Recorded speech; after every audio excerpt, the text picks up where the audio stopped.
Alright, 2024 is almost over, so that means another full year of running under my belt. In this video I'm gonna break down what was quite an unusual year for me, because I spent most of my time outside of my home country, the Netherlands. Let's start with some statistics. Overall, I ran 6,755k this year, which is an 8.7% increase compared to last year. I try to run more every year compared to the last year, and that will become really difficult over time, obviously, but so far I've managed to do it, and this year as well. In those 6,755k, I ran 11 marathons. Most of them were training runs, 4 50ks and 1 100k. I didn't set any personal records. Well, I did run my fastest 50k time in a training run, but I never really tried a 50k all out. That run was actually pretty crazy. It was in Australia and it was pouring down while I was running in the morning. So much rain, it's crazy. What am I doing? I didn't set any records because I was focusing on trail races mainly, so it's hard to set records in trail races because all the courses are different and you have more elevation sometimes, etc. So that's the reason why I didn't run any fast times. In the first 8 months of the year I traveled to 3 different countries, and the reason I was able to travel for 8 months was because I was able to work online. So I could work and travel at the same time, which was amazing. For the first 5 months, from January until May, I stayed in Australia, mostly, because my parents-in-law live in Australia and they live in a little town just below Sydney called Bundeena. And it's a little paradise and they have a nice place there, so we thought, let's go, let's stay in Bundeena for a while and experience the lifestyle over there. In terms of running, I was focused on the Ultra Trail Australia 100k in May. I ran mostly in Bundeena. I didn't have a lot of variety there because it's a really small town and it's right in the middle of a national park. So there are some paved roads and some trails along the coast. And then of course the town itself, which is really small. So those were my 3 options. I didn't mind actually. I like repetition.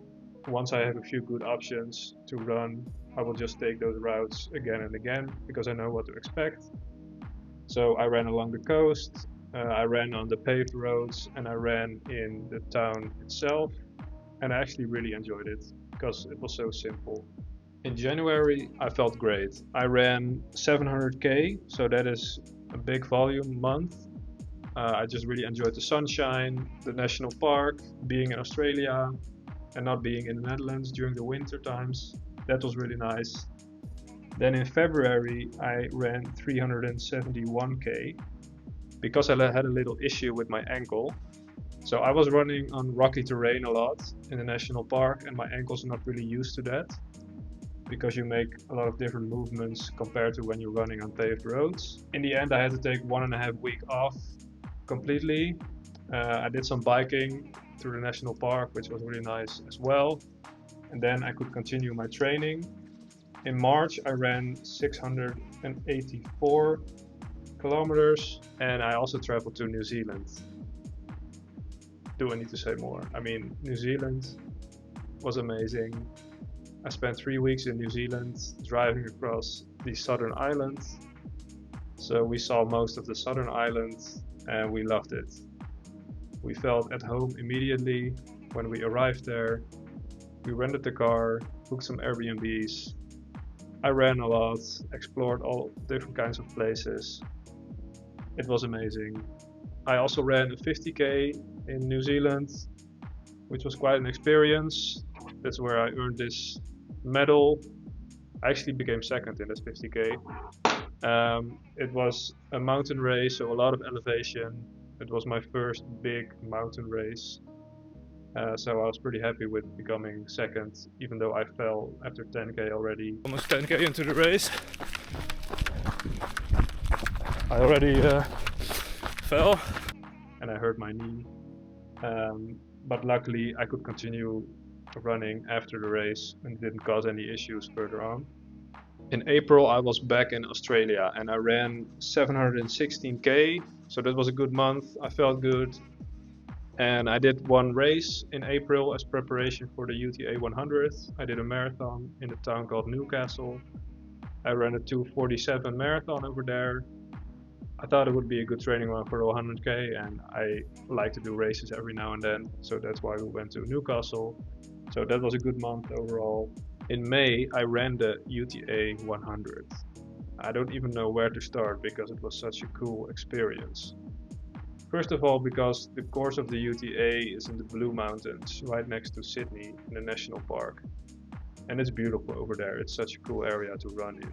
2 weeks before the UTA, I traveled to Katoomba, which is the town where the UTA starts and finishes. So I was able to explore the course. In total, I explored like 80% of the course, so that was good. I knew what to expect. If I look back at that week, I think that's the moment where I overtrained for the race, because I ran the most elevation gain I ever did in 1 week. More than 5,000 meters in 1 week, and I felt really good during the week. But my quads were really sore after that. And 1 week before the UTA, I booked a massage, and the therapist said, like, you need to foam roll the shit out of these quads because you don't want to run these quads during the UTA. You don't want to run for 100k on these quads. But I ignored it. I didn't do anything about it. I thought it would disappear. And then I started the UTA, and I thought, let's see if I can manage to hold on to the front group. And they went out pretty fast, so I went out pretty fast as well. And in the first 10k, I didn't really feel anything. When I look back at my heart rate, it was like marathon heart rate, so way too high for 100k. But I felt good during the first 10k, and then afterwards, I was faced with the facts, and I started to feel really bad, and my quads were tired after 10k already, and I knew like this is not good. So I just continued because I wanted to finish the race, but it was a struggle. And after 56k, I really considered to drop out of the race, which was the first time I ever considered to drop out of a race, I think. But then somehow I continued and I finished the race in about 12 hours, which was a little bit slower than I had planned. But I earned the silver buckle, so I'm happy with that. So it means that if you run under 14 hours, you get the silver buckle. I'm just happy I finished, and I have this to look back on the race. In June, the UTA chapter was over, and the whole Australia chapter was over as well, because I traveled to the United States for 3 months, from June until August. I traveled to Colorado first. In June, I ran 612k in total, and Colorado was really different from what I'm used to in the Netherlands. So I live at sea level, basically below sea level, and Colorado is high altitude, so I had to get used to the altitude. It took me a few weeks, but I really enjoyed the nature, the mountains, the environment. Being in the United States was a really cool experience as well. And then after a few weeks, I was used to it and I felt really good. 2 weeks after I arrived in Colorado, I signed up for a 50k, and I actually won the 50k. So I have this really nice wood printed award, first place male in the 50k. So that's really cool. I didn't expect to win because I'm a Dutch guy and I was in Colorado for 2 weeks. I have to admit it was a really small race and they only organized it for the second time. But still, I was competing against locals, so I assumed they would be better prepared because they live at high altitude. So I ran with some guys in the front pack, and some of them weren't taking a lot of nutrition, so I was already thinking like, what are you doing? You need to take nutrition, right? And I was taking my nutrition, and then at some point they started to slow down and I could just continue on my own and I could hold first place. I traveled to Magnolia Road, which is like a famous road in the running world, which is like really high altitude. I actually felt pretty good there. In July, I ran 747k, so that was my biggest month so far. Mostly in Colorado. I just went out in the mountains a lot. Quite a lot of elevation gain as well. I felt really good. And then in August, I ran 627k. At the end of July, I traveled to the southern part of the United States, and that was really different. no mountains, and high humidity. I thought high altitude was difficult, but high humidity is even more difficult. I was sweating like crazy, and I don't know how people run over there, especially in the summer.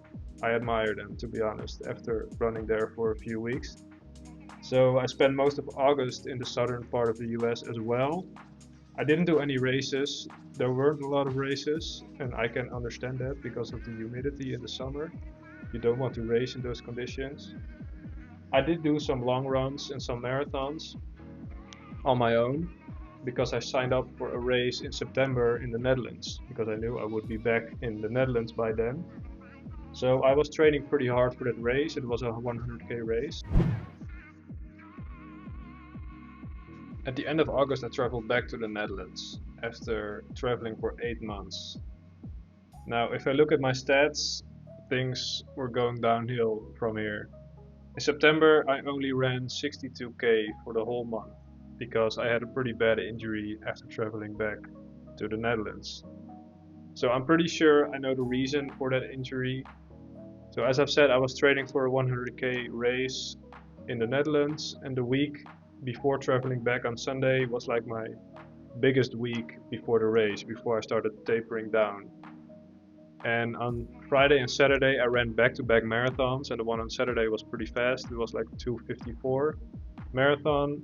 And then on Sunday I traveled back and I had to sit in an airplane for more than 10 hours. And I have long legs, so I get pretty cramped up in the seat. And usually I walk around a lot and I stretch and all those kind of things, but this time I just didn't pay any attention to recovery. So I was crammed up in the seat for 10 hours.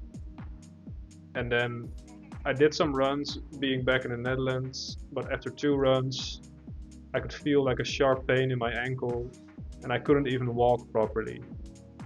And then I knew I had a problem and I couldn't do the race. So that took me out of running for 4 weeks, so pretty long time. After that I was able to build back pretty quickly. In October I ran 428k. I even did a 58k race. And then in November I ran 610k.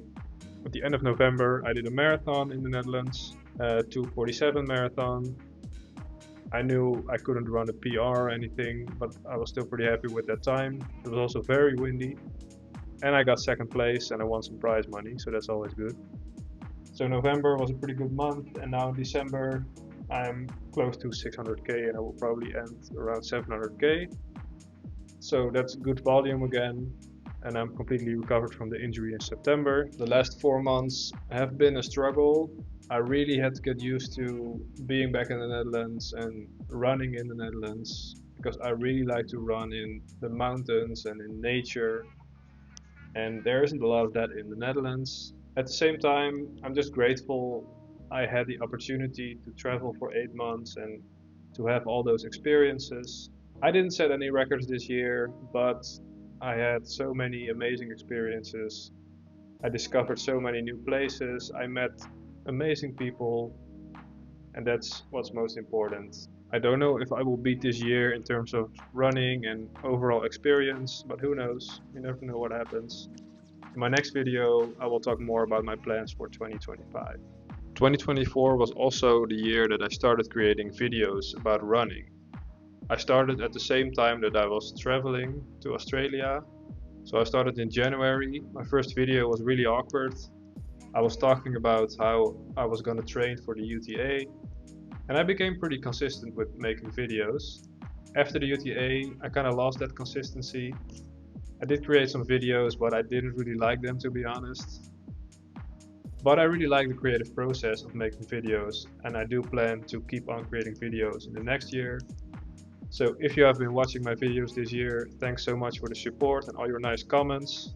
If you are curious about my progression next year, make sure to subscribe, and I hope to see you in the next video.